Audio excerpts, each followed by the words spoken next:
자, 그러면 단어부터 한번 보도록 하겠습니다. 자, 먼저 짠, 용이라는 단어가 나와요. 이 짠용이란 단어는 짠과 용을 따로따로 보고 붙이는 게 이해하기가 편해요. 이게 사전적 의미로 보면 이 한자를 그대로 이제 우리나라 한자 이제 말로 이제 한자 음을 따서 뜻을 써놨는데, 뜻은 동사로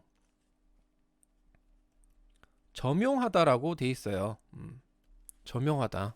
이게 무슨 뜻이에요, 이게? 전혀 우리나라에서도 쓰임이 거의 없는 단어 중에 하나죠. 점용하다? 저는 생전은 아니고, 지금 이 살아있는 이 순간까지 일상생활에서 혹은 그냥 우리가 뭐 뉴스라도 점용하다라는 표현을 들어본 기억이 거의 없어요. 도대체 이게 무슨 뜻이냐?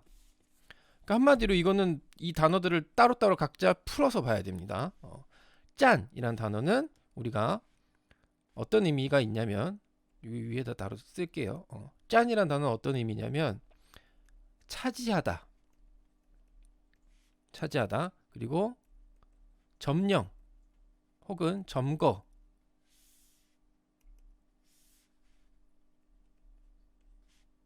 하다라는 뜻이 있어요. 그러니까 한마디로 어떤 구역이 있으면, 어떤 지역이 있거나 뭐 어떤 일이 있거나 그런 게 있으면 다른 사람의 것이거나 혹은 내 것이 아닌 것을 내가 들어가서 차지하고 앉는다는 거죠. 그게 이제 차지하다라는 뜻. 이 차지하다라는 뜻 자체가 이제 내 게 아닌데 그 누구의 것일 수도 있고 그 누구의 것도 아닐 수 있는 곳이지만 거기에 내가 들어가서 차지한다, 그런 얘기죠.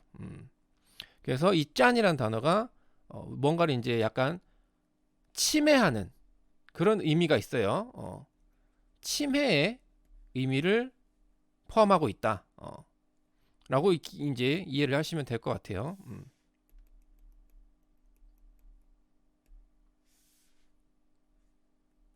여기서 이제 포인트는 침해. 침해. 너무 글씨가 이상한가?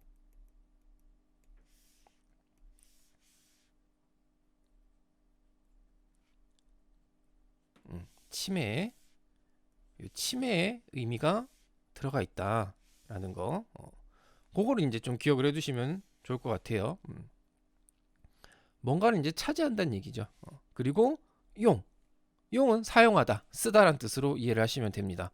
한마디로 내가 이거를 사용하거나 쓰기 위해서 뭔가를 이제 침해하는 것을 이제 짠용이라는 단어로 사용을 하는 거고, 그게 이제 점용하다라는 단어의 의미가 되는 거죠.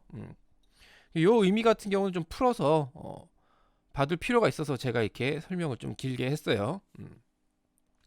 이 점용하다라는 단어를 도대체 어디서 어떻게 쓰는지는 뭐 본 적도 없고 잘 모르겠으니까 이렇게 좀 풀어서 설명을 드렸습니다.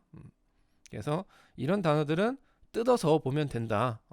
우리나라 말로 해석을 해도 우리나라 의미로 이 뜻이 써져 있어도 우리나라에서 잘 쓰지 않는 단어라면 좀 풀어서 설명을 해줄 필요가 있다. 라고 생각을 해요. 사전에서도. 도대체 점용하다는 단어는 누가 어디서 어떻게 쓰는 단어인지 이해를 못 하겠네요. 물론 한자를 보면 이해를 하겠지만 뭐 요즘 뭐 한자 학교에서도 잘 안 가르치는 것 같은데, 이런 한자어를 빨리 대체할 단어들을 찾든지 아니면 그냥 아예 사전에서 없애버리든지 그래야 되지 않을까라는 생각을 해봅니다. 자, 어쨌든 뭐 그렇게 짠용이라는 단어 한번 살펴봤고, 그 다음 꽁쥐슈라는 단어가 나오는데, 이 단어 같은 경우도 그냥 간단한 한자어죠.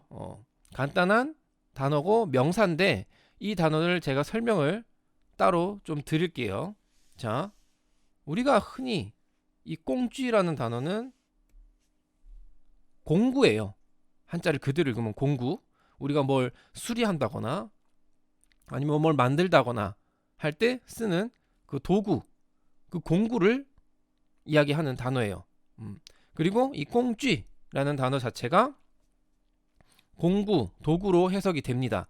하지만 이 뒤에 책이라는 단어, 슈가 붙으면 아예 다른 단어가 돼요.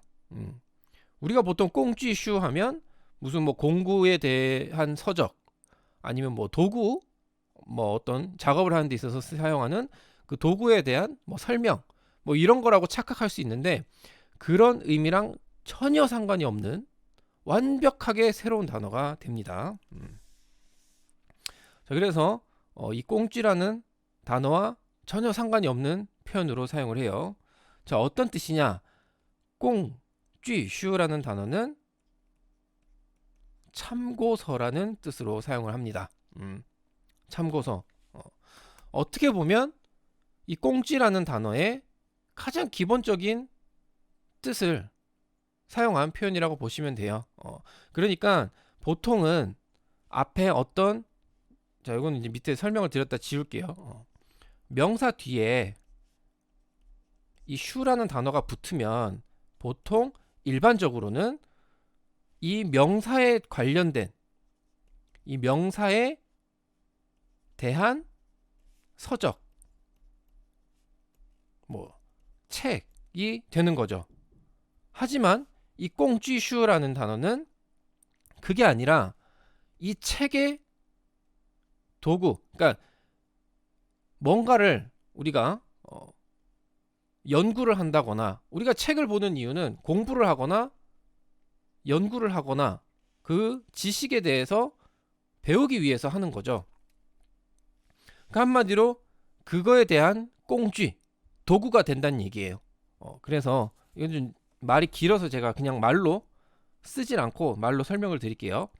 어떻게 설명이 되어 있냐면 어떤 조사, 연구 등의 참고가 되는 사전, 자전, 색인, 연표, 영감, 그다음 뭐 백과전서 따위의 서적을 꽁쥐슈라고 한다. 그러니까 한마디로 이 꽁쥐슈라는 거는 공구에 대한 책을 꽁쥐슈라고 하는 게 아니라 어떤 조사나 연구를 하기 위해서 사용하는 그런 서적들. 그런 서적들은 말 그대로 뭔가 조사를 하고 연구를 하는 데 있어서 참고를 하는 서적이 되겠죠. 그래서 그런 서적들을 꽁쥐슈라고 한다고 정의를 해놨어요. 그러니까 이 단어 같은 경우는 절대로 있는 그대로 해석을 하면 안 되고 꼭 추가 설명을 보고 기억을 해 두셔야 된다. 참고서라는 뜻으로 사용하는 단어지 절대로 공부에 대한 서적이 아니다 라는 거, 그거 잘 기억을 해 두셔야 돼요. 잘못하면 이제 괜히 이제 해석을 공부책이라고 할 수도 있으니까 그러면 안 된다라는 거. 별거 아닌 단어지만 이렇게 좀 헷갈릴 수 있는 부분이 있으니까 설명을 좀 드렸습니다. 자, 그러면 오늘 나온 단어 이렇게 두 개 보고 문장 보도록 할게요. 자, 每晚8点以后是我们母子俩学习的时间. 자, 매일 밤. 자, 여기서 이제 완이란 단어는 보통 이제 밤이라고 하지만 우리가 시간상으로 봤을 때 8시 이후면 밤이라기보다는 저녁이라고 보는 게 좀 더 가깝겠죠. 그래서 매일 저녁 8시 이후에는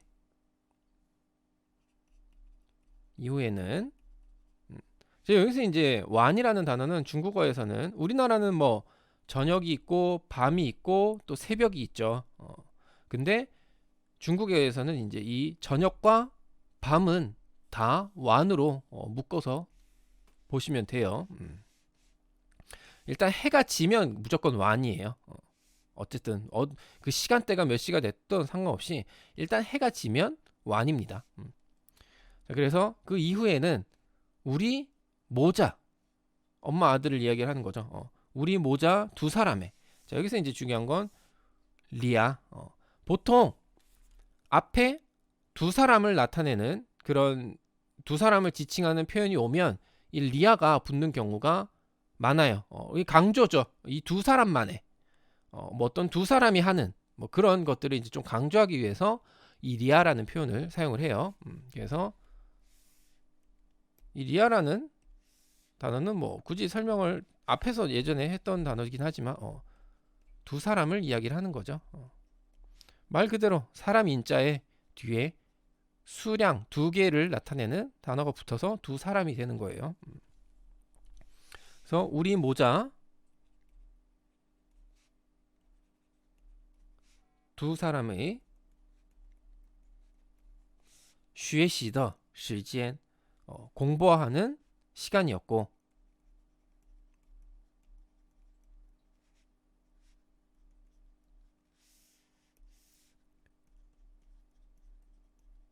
시간이었고 任何事情都不能占用 任何이건 이제 일상생활에서 사용한다기보다는 이제 보통 이제 슈면이라고 보는데 어떠한이란 뜻이죠.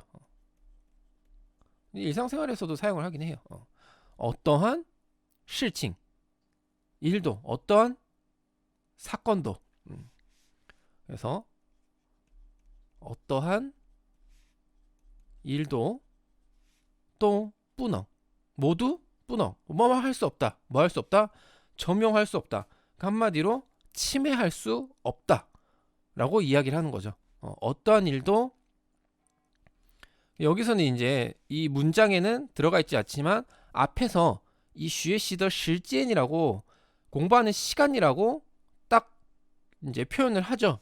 그렇기 때문에 여기서 해석을 할 때 어떠한 일도 이 시간을 이거는 이제 없는데 갖다 집어넣는 거죠. 문장을 좀 더 해석을 이제 자연스럽게 하기 위해서 어떠한 일도 이 시간을 침해할 수 없었다 라고 이제 이야기를 하는 거죠. 그 한마디로 그만큼 이 두 사람의 엄마와 아들의 이 공부하는 시간은 본인들에게 있어서 굉장히 중요한 시간이었다라는 걸 이제 표현을 해주는 거죠. 그래서 여기서 이제 중요한 거는 해석을 할 때 중요한 건 앞에 이 공부하는 시간이라고 표현한 부분이 있으니까 뒤에도 뭔가 해석을 할 때는 이런 식으로 이제 좀 더 붙여서 표현을 해주는 게 자연스러울 때도 있다라는 거.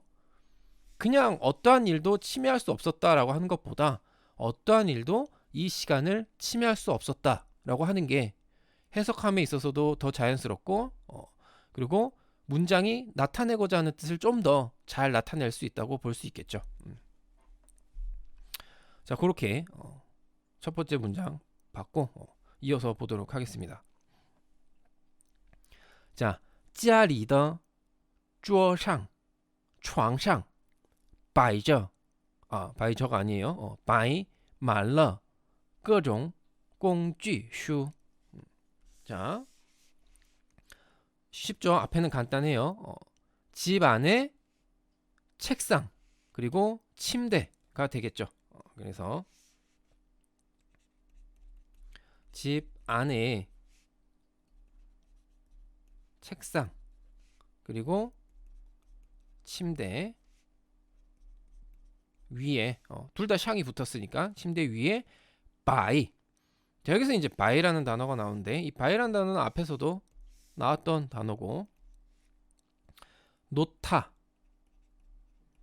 뭔가를 어디인가 둔다라는 거죠. 어떤 자리에 이제 놓는다라는 뜻이 있고 그리고 또 이제 뭐 놓는다라는 게 이제 꼭 굳이 뭐 이걸 딱 똑바로 딱 뭐 이제 뭐 착착 이제 쌓아 놓는 게 아니라 그냥 널브러져서 놓는 것도 놓는 거죠. 그래서 놓다 혹은 버려 놓다라는 뜻이 있죠. 뭔가 이제 쭉 펼쳐 놓는 거예요, 그냥. 거기 이제 바이죠. 그래서 바이 말러 이 말러라는 거는 가득이란 뜻이 있죠. 가득. 가득. 가득이란 뜻으로 사용하는 단어예요. 꽉 찼다 그런 얘기죠. 한마디로. 그래서 이 책상과 침대 위에 가득 이제 버려놓은 거예요. 무엇을? 各种工具书 각종 참고서들을 이제 가득 이제 막 버려놓은 거죠. 그래서 침대 위에 각종 참고서들이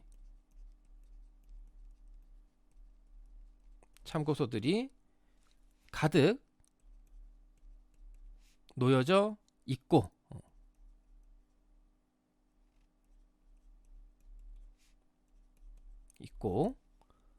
每天都要学到半夜 매일. 자, 여기서 이제 마침표로 끝났지만 뒷문장과 좀 이어지는 표현이기 때문에 우리나라 말로 해석을 할 때는 이 고로 끝났어요. 물론 따로따로 뭐 마침표가 찍혔으니까 마무리를 해도 상관은 없습니다. 그러니까 참고서들이 가득 놓여져 있습니다. 라고 끝내도 상관은 없어요. 일단은 있고 매일 여기서 또는 뭐 모두라고 해석을 해도 되지만 모두라는 뜻은 시간을 나타내면 시간에 적용을 하면 여기 이제 항상이란 뜻으로도 해석이 되겠죠. 그래서 매일 항상 매일과 항상이라는 표현이 이제 겹치는 부분이 있기 때문에 빼도 상관은 없습니다. 그래서 매일 要学到 공부를 한다. 언제까지? 半夜 한밤중까지. 半夜 밤의 중간이란 뜻이죠. 밤의 반이란 뜻이죠. 그래서 한밤중까지 공부를 했다라고 이야기를 하는 거죠. 한밤중까지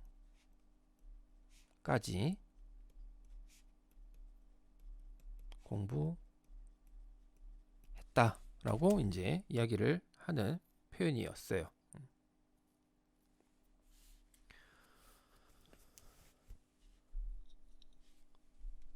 자, 이제 여기 같은 경우는 이제 야오라는 표현 자체가 좀 짚고 넘어가자면 자, 우리가 보통 크게 이 야오라는 단어는 필요하다. 그리고 뭐뭐 해야 한다. 라는 표현으로 이제 주로 많이 구분을 하죠. 이 둘 중에 하나예요. 보통. 자, 그러면 여기서는 필요하다? 필요하다라는 표현이 들어갈 데가 없겠죠.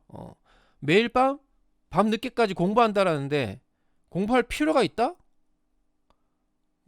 그 이제 그런 만약에 이제 공부할 필요가 있다라고 해석을 해야 된다면 앞에 그렇게까지 공부를 해야 하는 이유가 나오겠죠.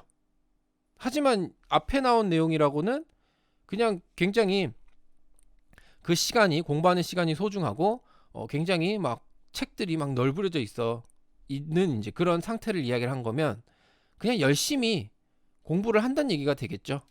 그래서 여기서는 뭐 필요하다라는 뜻보다는 해야 한다. 그러니까 한마디로 우리는 매일 한밤중까지 공부를 뭐 해야 했다. 뭐 해야 한다. 뭐 그런 쪽의 의미가 좀 더 가깝겠죠. 그리고 이 야오도 그렇고 이제 또도 마찬가지지만 굳이 문장에 있어서 해석을 하는데 필요하지 않으면 굳이 해석을 할 필요는 없습니다. 그냥 이게 어떤 의미로 이걸 썼다라는 정도만 이해를 하면 돼요. 물론 그것도 공부하는 입장에서 그런 거지 그냥 일반적으로 생활하는 데 있어서는 굳이 해석을 하고 생각할 필요도 없습니다. 그냥 단어 보고 이게 이 뜻이구나 라는 것만 이해를 하면 굳이 상관없어요. 저는 이제 공부는 만약에 개인적으로 이제 그렇게 공부를 한다고 친다면 저는 뭐 그런 것도 좀 여유 있게 공부를 하는 자세라고 생각을 해요. 너무 하나하나 그렇게 다 따지고 공부하면 하는 사람이 지치죠. 모를 땐 그냥 가끔씩 덮고 넘어갈 때도 언어라는 건 계속 반복이 되기 때문에 뭐 그렇게 생각을 합니다. 자, 어쨌든 오늘 나온 내용 이렇게 한번 쭉 봤고 문장 한번 읽어보도록 하겠습니다. 자, 매일 저녁 8시 이후에는 우리 모자 두 사람의 공부하는 시간이었고 어떠한 일도 이 시간을 침해할 수 없었다. 每晚8点以后是我们母子俩学习的时间，任何事情都不能占用。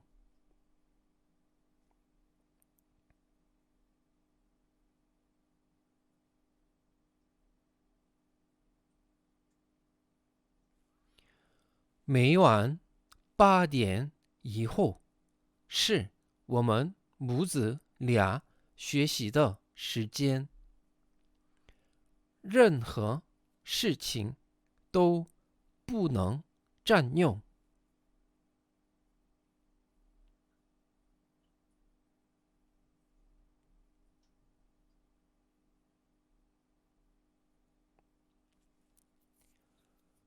집 안에 책상, 침대 위에 각종 참고서들이 가득 놓여져 있고 매일 한밤중까지 공부했다. 家里的桌上、床上摆满了各种工具书，每天都要学到半夜。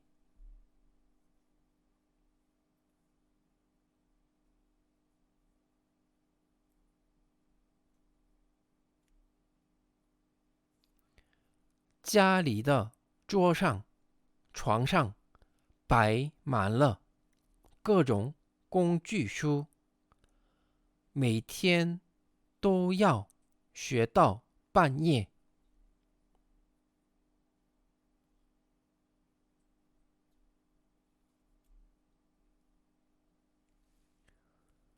네, 오늘 중국어는 여기까지 하도록 하겠습니다.